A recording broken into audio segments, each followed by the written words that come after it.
Arestado ang isang school service driver na umunoy drug pusher sa isinagawang anti-illegal drugs operation sa Cubao, Quezon City. May hataw na balita si Reynante Ponte live. Morning, Reynante. Good morning, June, at sa ating mga kasambahay. Bukod nga sa paghahatid ng mga estudyante sa eskwelahan, ay racket din pala ng school service driver ang pagbebenta ng iligal na droga.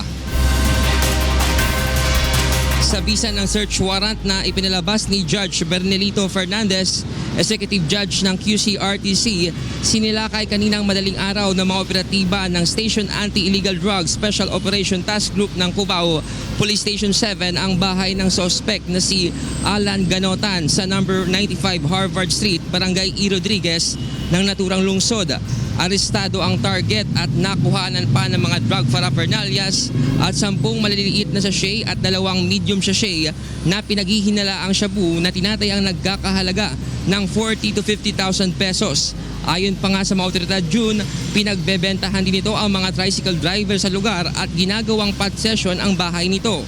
Wala namang kaalam-alam umano ang chairman ng barangay tungkol sa iligal na aktibidad ng suspect. Inimbestigahan na rin kung maging ang mga high school student na hinahati dito sa eskwelahan ay napagbentahan na ba ng iligal na droga.